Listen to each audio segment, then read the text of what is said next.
राधे राधे दोस्तों, कैसे हैं आप। आशा करती हूँ कि स्वस्थ होंगे। भोलेनाथ की कृपा आप हम सब पर बनी रहे। आइए जानते हैं कि सावन के महीने में अनेक त्योहार होते हैं। उसमें से एक त्योहार सावन की तीज, जो कि साल में एक बार जो कि सावन की शुक्ल पक्ष तृतीया तिथि को मनाई जाती है। आइए जानते हैं कि इसमें शुभ मुहूर्त और पूजा विधि 26 या 27 को मनाई जाएगी हरियाली तीज। आइए जानते हैं कि हरियाली तीज को भगवान शिव माता पार्वती के पूर्ण मिलन का प्रतीक माना गया है।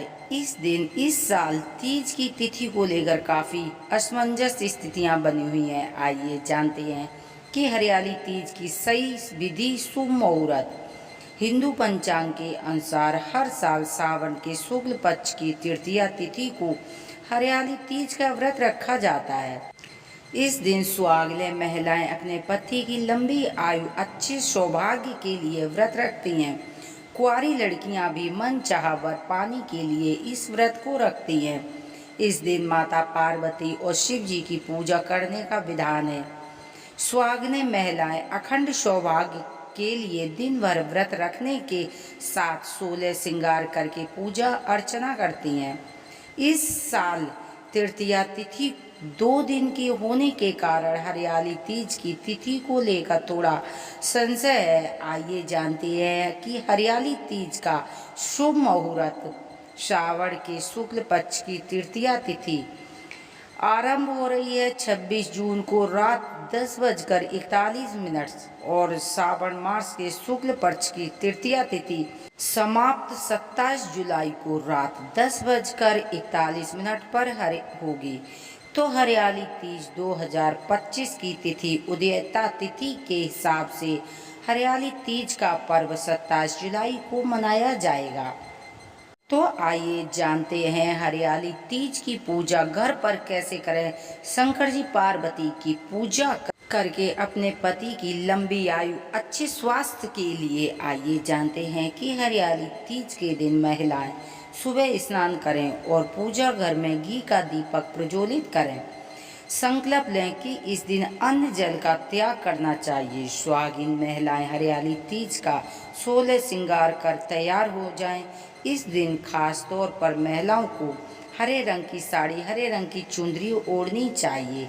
हरा रंग सौभाग्य का प्रतीक माना जाता है। पूजा स्थान को साफ करके और गोबर से लीप लें। इसके बाद गंगा जल का छिड़काव करें शुद्ध करके। इसके बाद पूजा के लिए माता की चौकी सजाएं। हरियाली तीज की पूजा के लिए शुद्ध मिट्टी या बालू से शंकर जी पार्वती की प्रतिमा बनाएं। यदि किसी कारण मिट्टी रेता नहीं मिलता है तो आप शंकर जी पार्वती की, शिव परिवार की आप तस्वीर भी स्थापित कर सकते हैं। पूजा विधि शुरू करने से पहले शिव पार्वती का आवाहन करें। गंगा जल और पंचामृत से शिव जी का अभिषेक करें। माता पार्वती को 16 श्रृंगार अर्पित करें। इसके बाद पूजा के बाद बेल पत्र, धतूरा, पान, सुपारी, अक्षत, नवेद, फूल, चंदन से भोग लगाएं। पूजा की सभी सामग्रियों को अर्पित करने के बाद हरियाली तीज की व्रत कथा जरूर पढ़नी चाहिए, सुननी चाहिए। अंत में शिव जी की आरती करें। पूजा हो जाने के बाद अगले दिन मिट्टी के जो प्रतिमा आपने बनाई है वो आप जल में विसर्जित कर सकते हैं। यदि कोई जल न हो तो आप पीपल के वृक्ष, बड़ के वृक्ष के नीचे आप रख सकते हैं। और जो आपने यदि शिव परिवार की तस्वीर है वो आप अपने घर में स्वयं विराजमान करें। यहीं पर जानते हैं कि छोटे छोटे उपाय करने से आपके पति की बड़ी से बड़ी समस्या कैसे समाप्त होंगी। अगर आपके पति मानसिक परेशानियां से ग्रसित हैं तो आप हरियाली तीज पर उनकी नज़र इस तरह उतारेंगी। इस दौरान एक नारियल लें और अपने पति के ऊपर से उसे 21 बार उतारकर किसी बहती नदी में प्रवाहित करें। इससे देखना उनका तनाव मुक्त होंगे और जो शारीरिक संबंधित परेशानियां वो समाप्त होने लगे। वहीं पर जानते हैं दूसरा उपाय।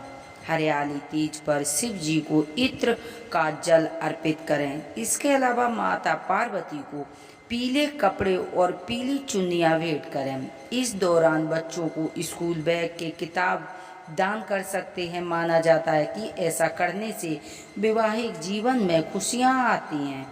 हरियाली तीज के दिन माता पार्वती को 16 श्रृंगार अर्पित करना चाहिए। मान्यता है कि इससे वैवाहिक जीवन की तमाम परेशानियां से मुक्ति मिलती है और पति की लंबी आयु होती है।